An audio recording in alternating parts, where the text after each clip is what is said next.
സംഘർഷം ആരംഭിച്ച് ഇത്രയും ദിവസം പിന്നിടുമ്പോഴും ദുബായിൽ നിന്നും അതീവ ജാഗ്രതയോടുള്ള വാർത്തകളാണ് നിലവിൽ പുറത്തുവരുന്നത്.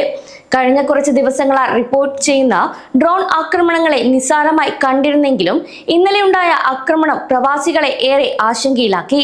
അതായത് ലോകത്തിലെ ഏറ്റവും തിരക്കേറിയ വിമാനത്താവളങ്ങളിലൊന്നായ ദുബായ് ഇന്റർനാഷണൽ എയർപോർട്ടിലെ വിമാന സർവീസുകൾ താൽക്കാലികമായി നിർത്തിവച്ചിരിക്കുകയാണ്. വിമാനത്താവളത്തിന് സമീപമുള്ള ഇന്ധന ടാങ്കുകൾക്ക് നേരെ ഉണ്ടായ ഡ്രോൺ ആക്രമണത്തെ തുടർന്നാണ് ഈ അടിയന്തര നടപടി. യാത്രക്കാരുടെയും വിമാനത്താവള ജീവനക്കാരുടെയും സുരക്ഷ കണക്കിലെടുത്തുകൊണ്ടാണ് ദുബായ് സിവിൽ ഏവിയേഷൻ അതോറിറ്റി എയർപോർട്ടിലെ എല്ലാ വിമാന സർവീസുകളും താൽക്കാലികമായി നിർത്തിവെക്കണമെന്ന് സുപ്രധാന തീരുമാനമെടുത്തത്. ആക്രമണ വാർത്ത പുറത്തു വന്നതു മുതൽ വിമാനത്താവളത്തിലേക്ക് പോകാനിരിക്കുന്നവരും നാട്ടിലേക്ക് പോകാൻ തയ്യാറെടുക്കുന്നവരുമായ ലക്ഷക്കണക്കിന് പ്രവാസികൾ വലിയ ആശങ്കയിലാണ്.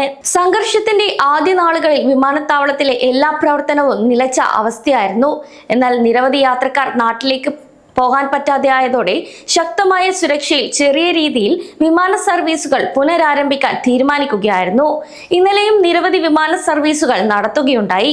ഈ സമയങ്ങളിലാണ് ദുബായ് എയർപോർട്ടിന് സമീപമുള്ള ഇന്ധന ടാങ്കുകളിൽ ഒന്നിനു നേരെ ഡ്രോൺ ആക്രമണം ഉണ്ടായത്. ഇതിനെ തുടർന്ന് ടാങ്കിന് തീപിടിക്കുകയും വലിയ രീതിയിലുള്ള പുക ഉയരുകയും ചെയ്തു. സംഭവം നടന്ന ഉടൻ തന്നെ ദുബായ് മീഡിയ ഓഫീസ് ഔദ്യോഗികമായി വിവരം പുറത്തുവിട്ടിരുന്നു.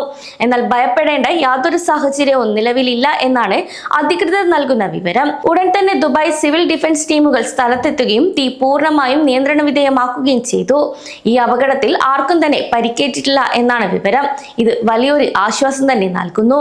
കൂടാതെ വിമാനത്താവളത്തിലും സമീപ പ്രദേശങ്ങളിലും അന്താരാഷ്ട്ര സുരക്ഷാ മാനദണ്ഡങ്ങൾ പാലിച്ചുകൊണ്ട് തന്നെ സുരക്ഷാ സേനകൾ സ്ഥിതിഗതികൾ ശക്തമാക്കിയിട്ടുണ്ട്. എങ്കിലും സുരക്ഷാ മുൻകരുതലിന്റെ ഭാഗമായാണ് വിമാനത്താവളം അടച്ചിട്ടിരിക്കുന്നത്.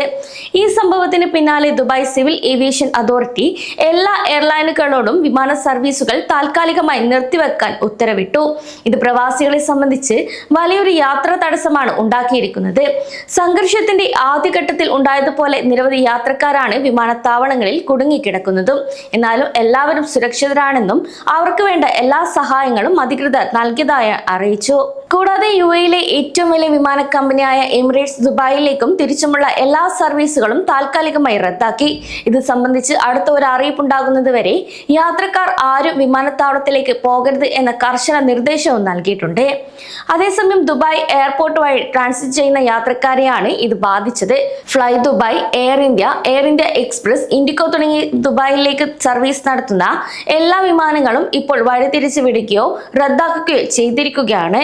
ചില വിമാനങ്ങൾ തൊട്ടടുത്ത വിമാനത്താവളങ്ങളായ ഷാർജയിലേക്കോ അബുദാബിയിലേക്കോ ലാൻഡ് ചെയ്തു. അതിനാൽ യാത്രക്കാർ സ്വന്തം എയർലൈനുമായി ബന്ധപ്പെട്ട് വിമാനം ഇപ്പോൾ എവിടെയുണ്ട് എന്ന് ഉറപ്പുവരുത്തേണ്ടതും അത്യാവശ്യമാണ്. കൂടാതെ ഇന്നോ വരും ദിവസങ്ങളിലോ ദുബായിൽ നിന്ന് നാട്ടിലേക്കോ നാട്ടിൽ നിന്ന് ദുബായിലേക്കോ യാത്ര ചെയ്യാൻ തയ്യാറെടുക്കുന്ന പ്രവാസികൾ എയർലൈനുകൾ നൽകുന്ന നിർദ്ദേശങ്ങൾ നിർബന്ധമായും ശ്രദ്ധിക്കണം. അതായത് എയർലൈനിൽ നിന്ന് കൺഫർമേഷൻ ലഭിക്കാതെ ആരും എയർപോർട്ടിലേക്ക് പോകാൻ ഇറങ്ങരുത്. വിമാനത്താവളത്തിന് ചുറ്റും സുരക്ഷാ പരിശോധനകൾ നടക്കുന്നത് കൊണ്ട് വലിയ ഗതാഗത തടസ്സമുണ്ടാകാനും സാധ്യതയുണ്ട്. ഇത് പ്രത്യേകം ശ്രദ്ധിക്കണം. ഒപ്പം നിങ്ങളുടെ ടിക്കറ്റ് ബുക്ക് ചെയ്ത വെബ്സൈറ്റ് വഴിയോ ആപ്പ് വഴിയോ ഫ്ലൈറ്റ് സ്റ്റാറ്റസ് പരിശോധിക്കുകയും കസ്റ്റമർ കെയർ നമ്പറുകൾ വിളിച്ച് കൃത്യമായ വിവരം അന്വേഷിക്കുകയും വേണം. ഇത്തരം സാഹചര്യങ്ങളിൽ സോഷ്യൽ മീഡിയയിൽ പല വിധത്തിലുള്ള വ്യാജ വീഡിയോകളും സന്ദേശങ്ങളും പ്രചരിക്കാനും സാധ്യതയുണ്ട്. Dubai media office, Dubai civil aviation എന്നിവയുടെ ഔദ്യോഗിക പേജുകൾ മാത്രം വിശ്വസിക്കുക. ഇത്തരം സംഘർഷ സ്ഥലങ്ങളിലെ ദൃശ്യങ്ങൾ പകർത്തുന്നതും അതുപോലെ ഷെയർ ചെയ്യുന്നതും യുഎയിലെ സൈബർ നിയമപ്രകാരം കടുത്ത ശിക്ഷാ കുറ്റമാണ്. അതിനാൽ ആരും തന്നെ ഇങ്ങനെ ചെയ്യാൻ പാടില്ല. ചിലപ്പോൾ അറസ്റ്റ് ചെയ്യാനും ഇത് നാട് കടത്താനും വരെ സാധ്യതയുണ്ട്. അതേസമയം സുരക്ഷാ പരിശോധനകൾ പൂർത്തിയായി കഴിഞ്ഞാൽ അധികൃതർ ഉടൻ തന്നെ പ്രവർത്തനങ്ങൾ പുനരാരംഭിക്കും എന്ന റിപ്പോർട്ടുകളാണ് വ്യക്തമാക്കുന്നത്. എങ്കിലും സർവീസുകൾ സാധാരണ നിലയിലാകാൻ മണിക്കൂറുകൾ എടുത്തേക്കാം. റദ്ദാക്കപ്പെട്ട വിമാനങ്ങളിലെ യാത്രക്കാർക്ക് പുതിയ സമയം അനുവദിക്കുക എന്നത് എയർലൈനുകളെ സംബന്ധിച്ച് വലിയൊരു ജോലിയാണ്. അതുകൊണ്ട് വരും ദിവസങ്ങളിലും യാത്രാ ഷെഡ്യൂളുകളിൽ മാറ്റമുണ്ടാവാനും സാധ്യതയുണ്ട്. അതിനാൽ ഈ ദിവസങ്ങളിൽ യാത്ര ചെയ്യുന്നവർ ഇത്തരം കാര്യങ്ങൾ പ്രത്യേകം ശ്രദ്ധിക്കണം. നിലവിൽ ദുബായ് സുരക്ഷിതമാണ്. സുരക്ഷാ സേനകൾ എല്ലാം നിയന്ത്രണ വിധേയമാക്കിയിട്ടുണ്ട് എന്നാണ് വിവരം. എങ്കിലും മുൻകരുതൽ എന്ന നിലയിൽ നമ്മൾ നിയമങ്ങൾ കൃത്യമായി പാലിക്കണം.